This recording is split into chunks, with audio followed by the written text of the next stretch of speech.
제가 서머나 교회에 보내는 하나님의 말씀, 여러분과 함께 교독해서 한번 읽어보도록 할게요. 제가 8절을 시작합니다. 서머나 교회의 사자에게 편지하라. 처음이며 마지막이요 죽었다가 살아나시니가 이르시되, 내가 환난과 실상은 내가 부요한 자니라. 자칭 유대인이라 하는 자들의 비방도 알거니와 실상은 유대인이 아니요 사탄의 회당이라. 너는 장차 받을 고난을 두려워하지 말라. 볼지어다 마귀가 장차 너희 가운데 몇 사람을 옥에 던져 시험을 받게 하리니 너희가 10일 동안 환난을 받으리라. 내가 죽도록 충성하라. 그리하면 내가 생명의 관을 내게 주리라. 귀 있는 자는 성령이 교회들에게 하시는 말씀을 들을지어다. 이기는 자는 둘째 사망의 해를 받지 아니하리라. 그래서 오늘 또다시 서머나 교회에 들려주신 주님의 음성을 한번 묵상해 보려고 합니다. 하나님을 믿는 사람이라면 예배라는 것이 소중한 줄 압니다. 이유야 많겠지만 사실 예배는 우리의 믿음을 강화시켜 주는데 가장 중요한 요소일 겁니다. 예배드리지 않고서 믿음이 강해질 수 없습니다. 예배드리지 않는 하나님의 사람들이 믿음의 삶을 살기란 불가능할 겁니다. 왜냐하면 예배는 우리의 마음 속에 자리 잡고 있는 이 믿음을 계속 북돋아 주는 역할을 하는 거거든요. 주님께서 안식일을 거룩히 지키라는 그 옛적의 이야기들을 계속 강조하신 것은 안식일의 예배를 통하여 우리의 믿음의 견고함이 생겨나기 때문이라 생각이 듭니다. 한 분이신 하나님, 그리고 하나님이신 예수 그리스도를 향한 충성심, 이미 몇 번 말씀을 나눴죠. 충성이라는 단어가 믿음이라는 단어라고요. 그러니까 그분을 향한 충성심, 이 믿음이 예배를 통해서 계속 드러나기 시작하는 거거든요. 서머나 교회는 그들의 현실 속에서 환난과 궁핍과 사회와의 단절과 많은 고통을 겪어왔지만 아마도 이렇게 기록에 남아 칭찬받는 교회인 걸 보면 그들의 주님을 향한 충성심을 놓쳐버리지 않고 있었음이 분명한 것 같습니다. 근데 저는 오늘 말씀을 읽다가 서머나 교회가 보여주는 이 충성심, 이 믿음이라는 것은 도대체 어떤 역할을 하는가? 아니, 믿음이라는 것이 뭔가? 그것을 다시 보여주는 말씀을 발견하게 되어서 여러분과 나누려고 그럽니다. 예배를 드리면 믿음이 강화되어 간다고 제가 말씀드렸죠. 강해진단 말이죠. 근데 예배를 드리면서 믿음이 강해지기 시작하면 우리의 영혼이 새로운 눈을 뜨기 시작을 합니다. 다시 말하면 믿음의 눈이 뜨여지기 시작을 하는 거죠. 예배를 통해서만 이 믿음의 눈뜸, 믿음의 어떤 깨달음, 이것이 우리에게 이루어진단 말이죠. 믿음을 가지게 되면 세상 속에서조차 믿음의 원칙 따라 살고 싶은 열망이 생겨요. 믿음이 없으면 세상 속에서 세상의 원칙을 쫓아가게 되지만 믿음을 가지면 세상의 삶 속에서조차 하나님의 믿음의 원리대로 한번 살아보려고 우리 마음이 자꾸 도전을 받게 돼요. 그게 예배를 통하여 강화된 믿음의 특징이죠. 그렇다면 오늘 이 새롭게 눈을 뜨는 것이 도대체 어떤 것인지, 어떠한 것에 우리는 눈을 뜨게 되는 믿음일지 저와 함께 오늘 9절 말씀을 통해서 확인해 보려고 그러는 거예요. 저와 함께 말씀 9절 읽겠습니다. 시작. 내가 내 환난과 궁핍을 알거니와 실상은 내가 부요한 자니라. 자칭 유대인이라 하는 자들의 비방도 알거니와 실상은 유대인이 아니요 사탄의 회당이라. 그랬어요. 저는 말씀을 읽으면 설교자이긴 하지만 예전부터 큐티를 쭉 해오면서 말씀을 읽을 때 그 말씀 가운데 무엇이 강조되어 있을까 자꾸 생각해보는 버릇이 있습니다. 물론 제가 설교자니까 그렇기도 하겠지만 이 말씀이 무엇을 말하고 있는 것일까, 여기에 강조점은 어디에 있을까, 흔히 말하면 방점을 어디에 찍을 것인가 라는 생각을 늘 합니다. 제가 오늘 설교 원고에는 제가 이 9절 말씀을 적어 놓으면서 방점을 찍어 놨습니다. 다시 말하면 강조하는 것이 있단 말이죠. 그걸 여러분과 한번 묵상해 볼까요? 이 9절 안에는 강조를 위하여 반복한 단어가 2개가 있습니다. 아시죠? 반복하는 이유는 뭐라고요? 강조하기 위해서거든요. 그래서 오늘 이 9절 말씀에 보면 강조가 된 2 단어 있어요. 왜요? 반복되어 있으니까. 그 첫 번째가 알거니와라는 단어입니다. 내가 너희들의 환난과 궁핍을 알거니와 라는 단어요. 또요, 자칭 유대인이라 하는 자들의 비방을 내가 알거니와. 그래요. 안다라는 단어가 2번이나 반복되어 있습니다. 안다라는 동사는 여러분과 이미 한 번 나눈 적이 있습니다. 어떻게 해요? 안다는 것은 단순히 알고 있어, 지식적인 알을 넘어서서 마음 깊은 곳에서 느끼게 되는 거예요. 마음속에 막 느껴지는 거죠.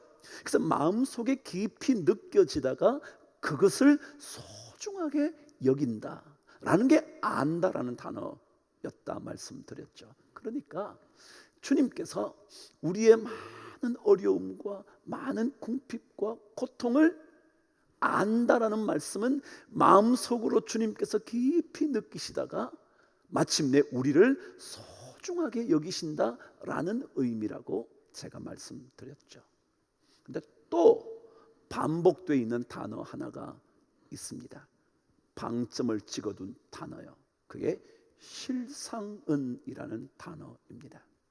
9절에는 제가 방금 말씀드린 대로 알거니와 실상은, 유대인의 비방을 알거니와 실상은 이라는 실상이라는 단어가 반복되어 있습니다. 말하자면 강조되어 있는 거죠. 그럼 실상이 뭐죠? 그대로 풀면 실제적인 모습, 좀 더 강조하자면 진짜 모습, 참 모습, 허상이 아닌 진짜 모습, 그것을 실상이라 그럽니다.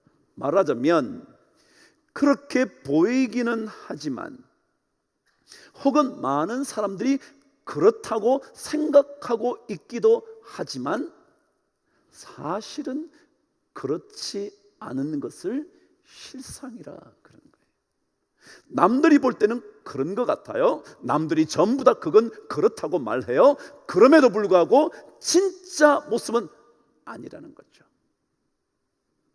예를 들어 어떤 사람을 봤을 때요, 그 사람의 진짜 모습은 우리가 아무도 모를 거예요. 겉으로 드러난 모습은 누가 봐도 그 사람은 그렇대, 어느 학교를 다니면 그 사람은 그런 학교를 다녀서 어떨 거야 라고 생각을 하지만 실상이 어떤지는 아무도 모르잖아요. 그래서 오늘 성경은 실상이라는 단어를 강조해 두었습니다. 그러니까 아무리 겉모양이, 아무리 겉으로 드러난 모습이 그렇다고 해도 그 속은 그렇지 않다는 의미가 실상이라는 단어에 담겨져 있습니다. 믿음은 어떤 것이냐면요, 실상을 보게 하는 겁니다. 오늘 주님께서 믿음을 가지고 있던 서머나 교인들에게 이렇게 말해주는 거예요. 너의 환난과 궁핍을 내가 알지만 실제 모습은 너 이런 거야.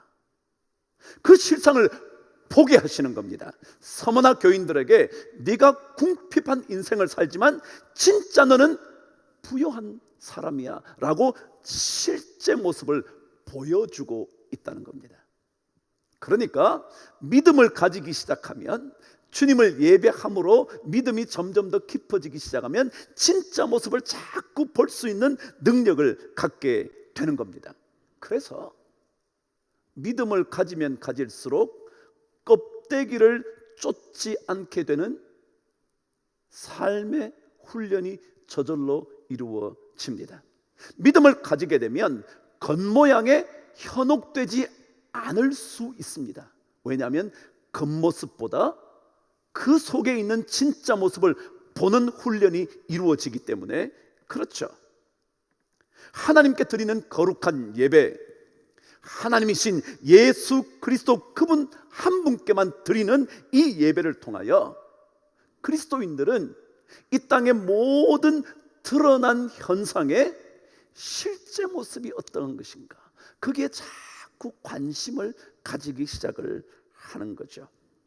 그래서 유명한 히브리서 11장 1절 말씀은 그렇게 기록되어 있는 거잖아요. 믿음은 바라는 것들의 실상이다, 그런 거예요. 다시 말하면 바라는 것들은 지금 눈앞에 볼 수 없는 겁니다. 언제인가 이루어졌으면 좋겠다고 생각하는, 아직까지 보지 못한 겁니다. 그런데 그것들을 진짜 볼 수 있게 된다는 거예요. 믿음이라는 것은 그래서 진짜를 자꾸 보게 해서 겉모양이 아니라 속모양에 집착하게 만든다는 거죠. 근데 제가 실상이라는 단어의 뜻을 찾아보니까 헬라어 단어는 이렇게 설명을 해 놓았더라고요. 중요한 단어의 의미였습니다. 이렇게요.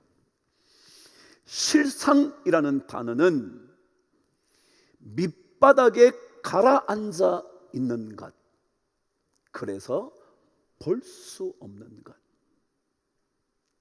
그러나 볼 수는 없지만 모든 것의 발판이 되는 것, 그래서 모든 것의 발판으로 삼을 수 있는 그 본질이나 근원, 이것을 가리켜 실상이라 그랬다는 거예요. 잘 들어보셨죠?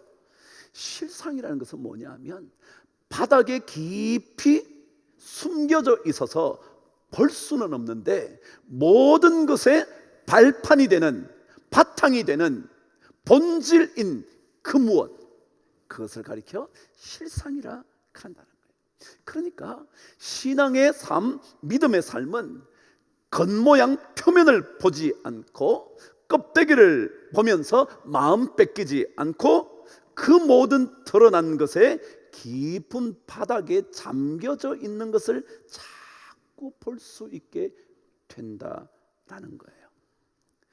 볼 수는 없는데 그것이 모든 내 삶의 발판이 되는 그런 것을 자꾸 찾아가게 된다. 이게 믿음이라는 거예요.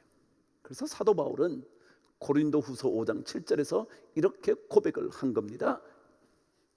이는 우리가 믿음으로 행하고 보는 것으로 행하지 아니함이니라. 믿음이라는 것과 보이는 것, 보는 것이라는 것을 대비시켜 놓은 거예요. 믿음은 보이는 것의 문제가 아니고 보이지 않지만 가라져 앉아 있지만 그러나 우리 모든 것의 기초가 되고 발판이 되는 그것에 따라서 우리가 행한다고 사도 바울은 고백을 한 거죠. 그래서 예배를 점점 더 깊이 드리기 시작하면 믿음이 점점 더 강화되면서 껍데기로부터 자꾸 우리는 벗어나기 시작을 하는 거예요. 눈앞에 펼쳐지는 환난과 고난, 궁핍과 박해, 그것을 바라보면서 낙심하거나 절망하지 않게 돼요. 그 속에 담겨져 있는, 숨겨져 있는, 보이지는 않지만 하나님의 놀라운 계획과 그분의 은혜를 바라볼 수 있게 되기 때문에 그렇다는 거죠. 놀라운 일을 이루시게 될 생명의 주인이신, 그리고 모든 것을 살리실 수 있는 그분의 놀라운 능력을 자꾸 집중하게 된다는 거예요. 믿음이 생기면. 그것이 바로 믿음의 본질이며 믿음의 실상이라는 거예요. 예수님께서 소경에게 한번 이렇게 물으신 적이 있죠. 내가 너에게 무엇을 하여 주기를 원하느냐? 소경의 대답은 뻔할 거 아니겠어요? 보기를 원한다고. 다시 말하면 눈뜨기를 원한다고. 예수 그리스도의 사람들은 믿음의 눈에 떠져야 한다는 거예요. 우리도 그런 고백을 해야 돼요. 눈이 떠져야 껍데기를 보면서 내 인생을 허비하지 않는다는 거예요. 껍데기만 보면서 허상에 집중하는 인생이 안 된다는 거예요. 진짜 모습을 자꾸 보게 되는 거죠. 주님께서 서머나 교회에게 말씀하신 게 그거잖아요.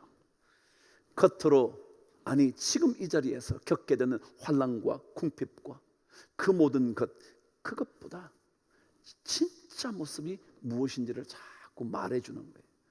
아니야, 환난만은 아니야, 궁핍만은 아니야. 그럼 정말 한번 생각해 보시죠. 내가 무언가를 가지고 있는데 자꾸 탐욕의 마음이 계속 생긴다면 그거 진짜 부요한 건가요? 내가 이것을 가지고 있는데 저것 또한 가지고 싶은 마음이 끊임없이 일어난다면 진짜 내 마음이 부요한 건가요? 이것을 누리고 있는데 저것 또한 누리지 못한 것이 계속 마음에 걸린다면 진짜 풍요로운 인생을 사는 것일까요? 분명히 가지고 있는데, 차고 넘치는데 마음이 허전하다면, 무언가 자꾸만 텅 빈 느낌이 든다면 정말 그것이 가난입니까? 부요입니까? 사도 바울이 빌립보서 4장 11절 12절에서 이렇게 말한 적이 있었죠. 잘 알잖아요. 내가 궁핍함으로 말하는 것이 아니니라. 어떠한 형편에서든지 나는 자족하기를 배웠나니. 그랬어요. 어떻게 자기가 모든 형편에서 자족할 수 있었냐면 예수 그리스도를 믿는 믿음 안에서, 예수 안에서 살았기 때문에 그는 어떤 형편에도 자족을 경험했다는 거예요. 그러면서 12절에서 계속 이렇게 강조를 합니다. 나는 비천에 처할 줄도 알고 풍부에 처할 줄도 알아. 모든 일 곧 배부름과 배고픔과 풍부와 궁핍에도 처할 줄 아는 일체의 비결을 배웠노라. 제가 다른 성경 한번 번역본 읽어드릴 테니까 들어보세요. 나는 내 처지가 힘들어서 이렇게 말하는 것이 아닙니다. 나는 내가 가진 것에 만족하고 있으며 어떠한 환경에서도 감사하는 법을 배웠습니다. 가난을 이겨낼 줄도 알고 부유함을 누릴 줄도 압니다. 배부를 때나 배고플 때나 넉넉할 때나 궁핍할 때나 어떤 형편에 처해서도 기뻐하고 즐거워합니다.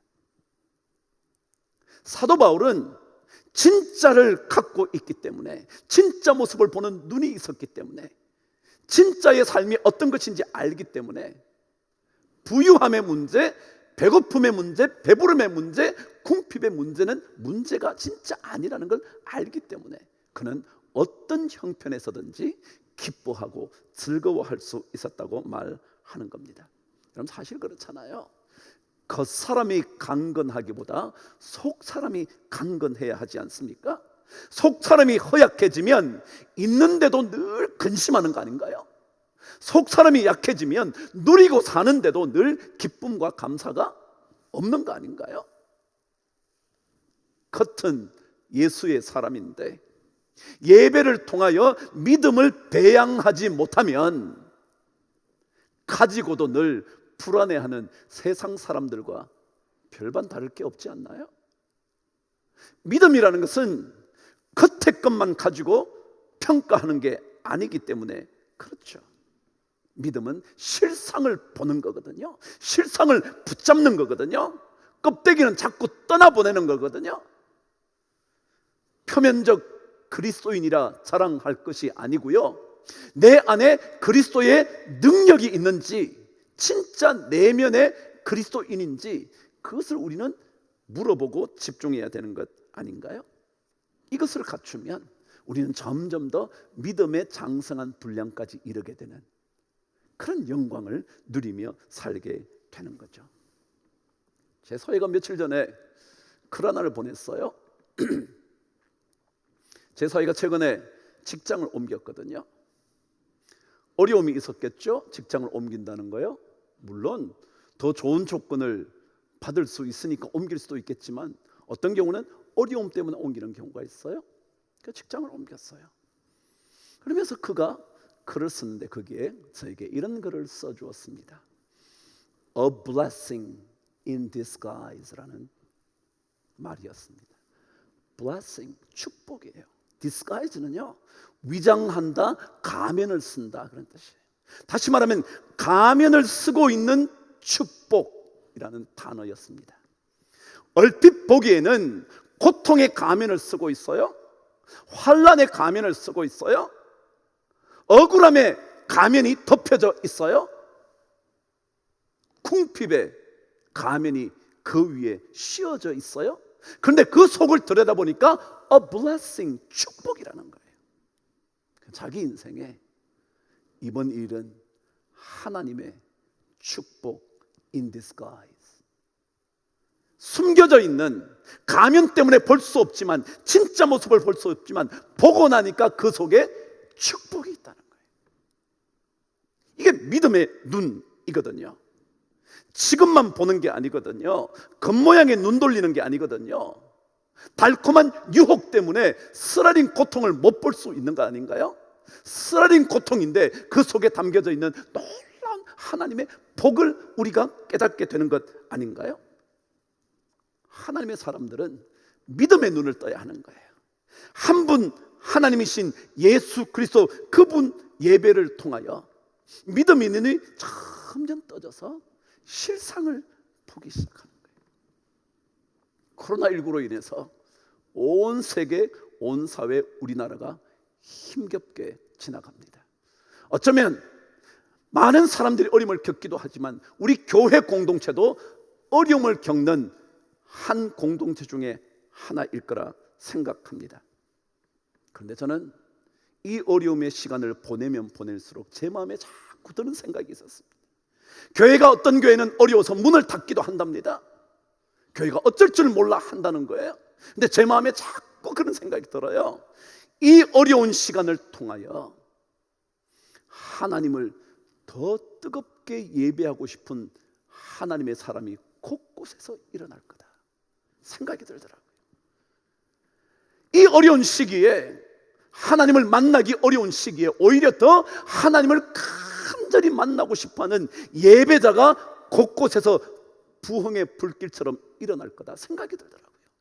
그래서 어쩌면 코로나가 끝이 나면 더 많은 사람들이 하나님을 찾게 될지 모르겠다는 기대감이 생기더라고요. 여러분, 평안할 때보다요, 평안을 잃어버리고 있을 때 간절해지는 것처럼 하나님을 마음껏 예배하지 못할 때 오히려 더 뜨겁게 하나님을 향하여 그들의 영혼을 내어놓고 싶은 그런 사람들이 많아진다는 거예요. 우리 교회도 그런 사람이 더 늘어날 거라고 저는 믿어요. 왜냐하면 믿음의 눈이라는 것은 겉에 드러난 것이 아니라 속의 것을 계속 꿈꾸거든요. 기독교 역사는 고난과 박해 속에서 더 뜨거운 부흥의 물결을 경험했던 역사입니다. 순교의 피를 뿌리면 뿌릴수록 더 놀라운 복음의 역사와 능력이 나타났던 것이 기독교 역사입니다. 고난과 박해, 궁핍과 가난 속에서 오히려 생명의 복음이 훨씬 더 역동적으로 움직이고 있었거든요. 그것처럼 지금 어렵긴 하지만 어쩌면 더 많은 성도들이 예배를 그리워하고 하나님 만나기를 사모하고 하나님께 뜨겁게 찬양하던 그 시간을 꿈꾸고 있는 사람이 많거든요. 그래서 이것이 어느 순간 번물처럼 터지게 될 날이 저는 온다고 생각해요. 하나님의 사람들은 믿음의 눈을 열어야 합니다. 예배를 통하여 내 믿음의 실상을 견고하게 만들어야 합니다. 그래서 이 땅의 모든 것들을 바라보면서 그 밑바닥에 가라앉아 있지만 진짜 우리 인생의 발판이 될 수 있는 것들을 하나 둘씩 찾아내는 거예요. 그게 예배를 통하여 믿음을 갖게 되는 자들의 축복이죠. 예배는 믿음을 강화시킵니다. 그런데 저는 오늘 이 말씀을 읽다가 한 가지 더 묵상거리를 발견하게 된 거예요. 제가 오늘 여러분에게 이때까지 말씀을 나눴던 실상이라는 단어요. 그래서 이 계시록의 실상이라는 단어가 정말 실상이라는 헬라어로 적혀서 번역이 된 건지 헬라어 원문을 찾은 거예요. 찾았더니 놀랍게도 실상이라는 명사가 그곳에 있었던 것이 아니라 접속사 하나가 실상이라고 번역이 된 겁니다.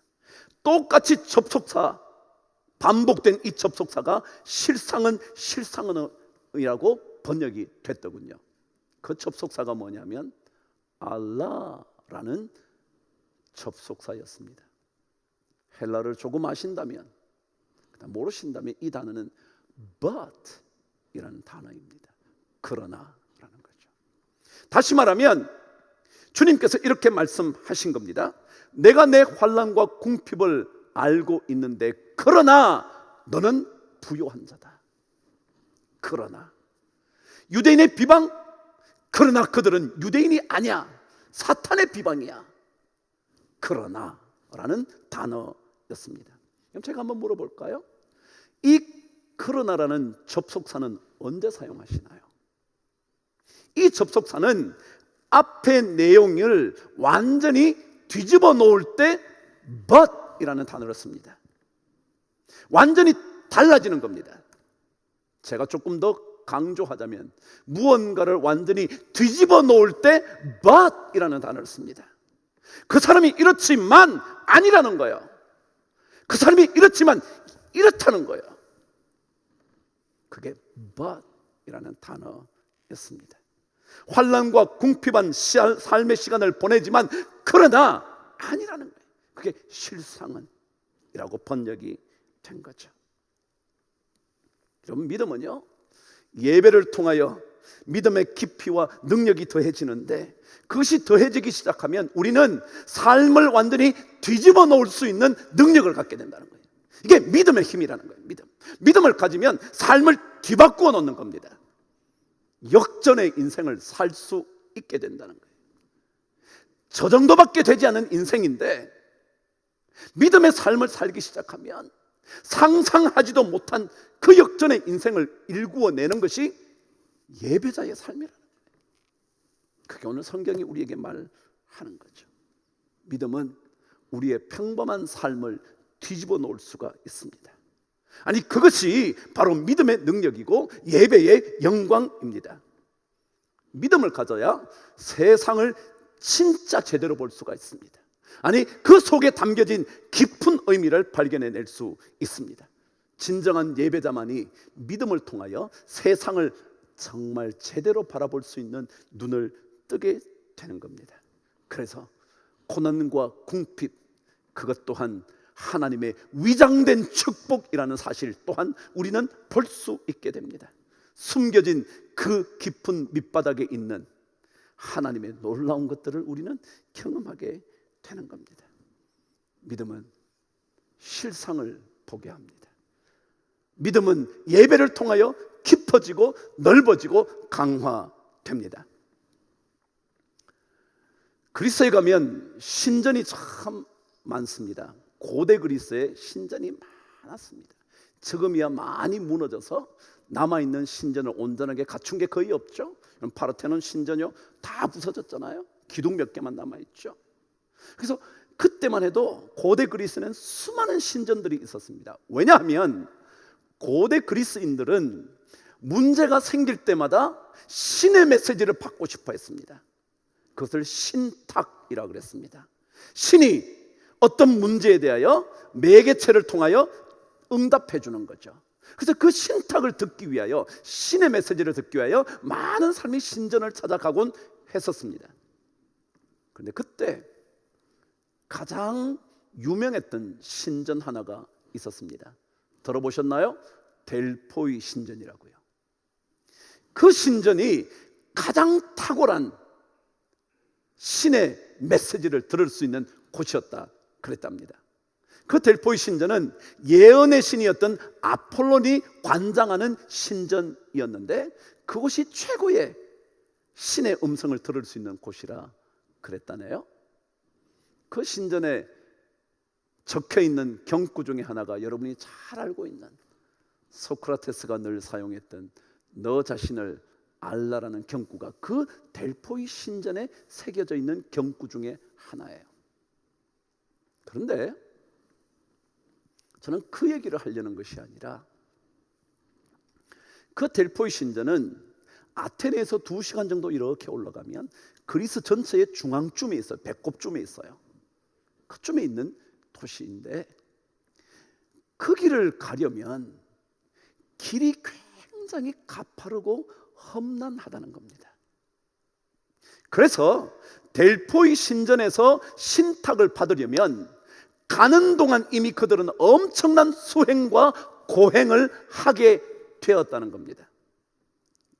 그럼에도 불구하고 그들은 델포이 신전에서 주어지는 신탁을 얻기 위하여 그 가파르고 험난한 곳을 기어이 올라가서 신탁을 받곤 했다는 거죠. 제가 그 글을 읽는데 그런 질문이 제게 떠오르더라고요. 나는 하나님의 음성을 듣기 위하여, 신의 메시지를 듣기 위하여, 신탁을 받기 위하여 내 삶의 모든 어려운 과정을 거치고도 이 자리에 오고 있는가? 아니면 조금만 어려우면 그 가파른 험난한 곳 지나쳐 버리고 아예 포기해버린 채 신탁을 받지 않으려고 하는 것은 아닌가? 아니면 진짜 삶의 어려운 시간 속에서도 그 어려운 길을 올라가서 마침내 하나님의 음성을 한번 들어봐야지, 하나님이 나에게 어떻게 믿음의 삶을 가르쳐 주는지 확인해 봐야지 라고 생각하면서 올라오는지, 하나님께 묻는 신탁을 정말 소중히 여겨서 그 모든 어려운 시간을 겪어내고 있는지, 그런 질문이 저에게 떠오르더라고요. 힘든 인생의 가파른 길들을 걸어가면서 그 길을 지나야 하나님의 음성을 들을 수 있는데, 하나님의 메시지를 들을 수 있는데, 우리가 조금만 힘들면 그 길을 지나면서 이미 하나님의 메시지를 포기해버리지는 않는지 생각이 들더라고요. 신앙은요, 어떠한 일이 있어도 그분의 메시지를 듣기 위하여 거룩한 성전을 향하여 발걸음을 옮기는 거예요. 제가 늘 그러잖아요. 이 성전의 문제가 아니에요.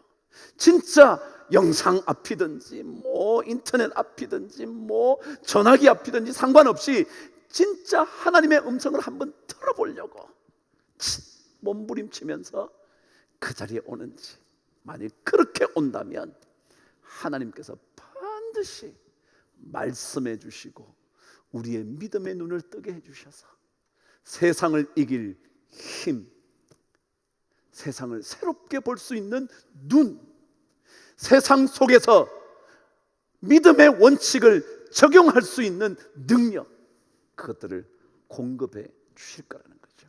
그래서 우리가 그런 꿈꾸면서 사는 거 아닐까요?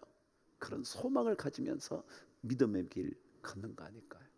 우리 한 주간 여러분과 또 세상의 삶을 살기 시작할 거예요. 그곳에서 믿음의 눈이 떠질 수 있도록 날마다의 삶 속에서 예배자가 꼭 되는 은혜가 우리 모든 성도들에게 넘치게 되기를 주의 이름으로 축복합니다. 기도하겠습니다. 하나님 아버지,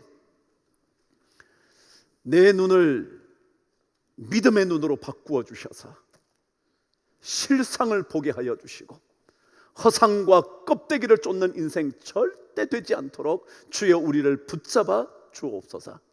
우리로 하여금 하나님 아버지의 음성, 그 메시지를 들을 수 있도록 내 안에 예배의 심령을 허락하여 주시옵소서. 한 주간 동안 좋은 예배자, 믿음의 길 걷는 우리 모든 성도들 되기를 우리 주 예수 그리스도 이름으로 간절히 기도드리옵나이다. 아멘.